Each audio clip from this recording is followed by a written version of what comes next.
I'm sure you guys have heard about Lockheed Martin, a company that works with nobody except the US government. Some people think that Lockheed Martin could be compared to a company like Mercedes-Benz or General Motors, but in reality, they have much more profits than these companies. The value of the company Lockheed Martin is about $108 billion. About 110,000 engineers and technicians work in this company. And even though Lockheed Martin doesn't really have any other customers besides NASA and the US government, but these two is completely enough. Like for example, in the year 2020, Lockheed Martin made $40 billion in profits. Let's go back in time to see what took place for this company to be here now. It's been a long time. The year 1912. In this year, we have two brothers called Malcolm and Alan Lockheed, and both of them were mechanics. They were also self-taught engineers, and even though they didn't know much, they were designing their own airplane. An investor by the name of Max Mamlock realizes that there's two brothers like this in California and decides to meet them. At this time, airplanes are something extremely new, and the Wright brothers recently had tested their first ever airplane. Max Mamlock, the investor, came and checked out the new airplane the Lockheed brothers had made, and he was very impressed with the engineering and the technicality of the airplane, and that is why he was very interested in investing in these two brothers. At that time, Max Mamlock gave the Lockheed brothers $4,000. $4,000 back then is an insane amount of money. That's about $125,000 in today's money. This money really helped these two brothers to design and finish their aircraft, and that is why in about 1 year, they finished the Lockheed Model G and actually tested it. The Model G passes its test very well, and it's known as a successful plane. Since this aircraft was very advanced at that time, they would take people on a ride along. But it's not like they would do it for free. They would get paid for each person they took up. In the city of San Francisco, they would take one person with them and fly around the city to show them what the city looks like from above. It's interesting to note that Henry Ford in this year, when he realized that there's such a plane taking people for a ride along, he said, "If you give me all the money in California, I will not get inside this airplane." Since Henry Ford was a very famous figure at this time, it really made the plane not popular anymore, and nobody wanted to ride it. And that is why the Lockheed brothers had to look for a new method of how to use this airplane to make some money.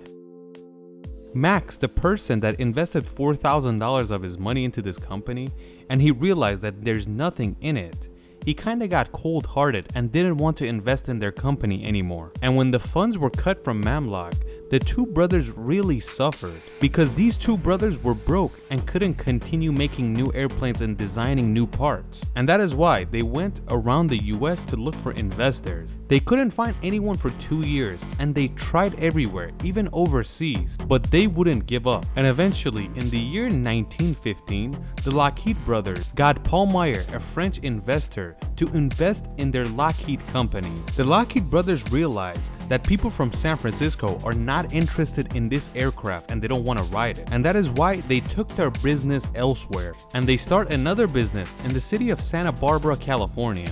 They made a new company, and the deal was you can ride on this airplane with us, and we will take you in the sky of San Francisco and show you around the city. The people from Santa Barbara were extremely happy about this. In about 2 months, the Lockheed brothers took 600 passengers from Santa Barbara to San Francisco. At this time, the brothers were making some money and they were no longer broke. But their goal wasn't to make money from making a bootleg airliner. All they wanted is to make some money so they can design and innovate new airplanes. In the year 1916, the Lockheed brothers decided to design an aircraft that could land and take off from the water. And this is the first airplane that could do that. The Lockheed brothers were thinking to themselves that if we designed something like this, we could sell it to the US Navy. They designed and built the plane, they tested it, but it seems like the Navy wasn't interested at that time. It's a terrible time too.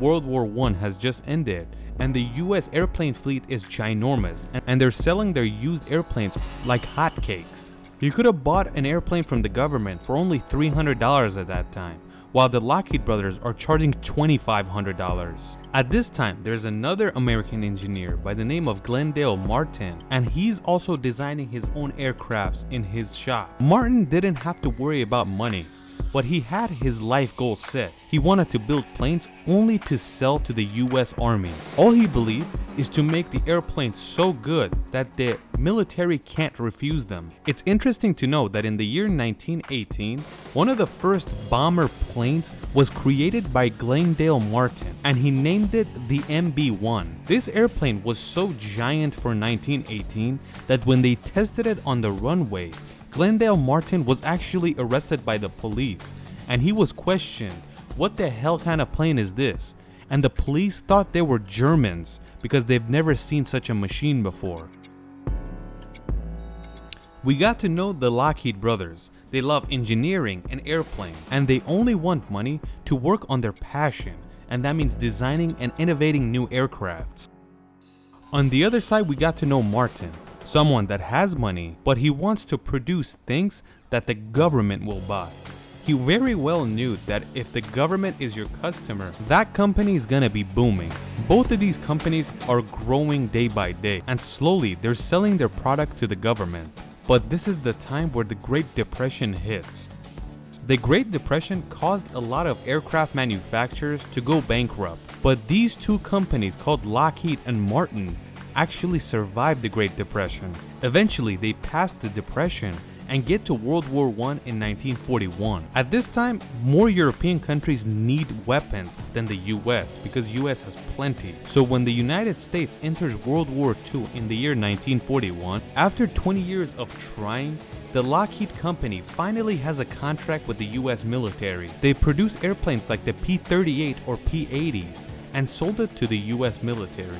These two airplanes are actually very successful in the military business, and they're the reason why Lockheed is so successful today. At this time, Martin is not as successful as Lockheed, and only one of his airplanes has reached production, the Martin B-26. The Lockheed airplanes were so successful that after World War II, Lockheed became the #1 manufacturer for the US military. In the year 1950, Lockheed turned into a giant company. They created airplanes like the C-130, one of the most iconic military aircrafts that they still build to this day, and it's about 70 years old. You could find C-130s in every country too, because the US sold it to almost anybody. In the 1960s, they built the most iconic aircraft in history, the SR-71 Blackbird, which we've made a video about. But what is Martin doing at this hour? He slowly is trying to create passenger aircrafts, and he's kind of stepping away from military aircraft. But unfortunately, compared to Boeing, Martin couldn't say much, so they failed in that department. When he realizes that he can make passenger aircrafts, he starts designing missiles and rocket engine parts, and Martin becomes very successful in this department. When Lockheed sees Martin's success, they get into the business of missile and manufacturing rocket parts. It's the Cold War, and these companies are growing like a nuclear bomb. The US government would even keep giving them money to innovate new things and make different things better. But all of a sudden, the USSR collapses, and these two companies that made a lot of money designing machines and weapons that kill people, all of a sudden, they see themselves unemployed. When they see what is happening to their companies, they decided to talk to each other so they can join. And after 3 years, in the year 1994, Lockheed and Martin become one company.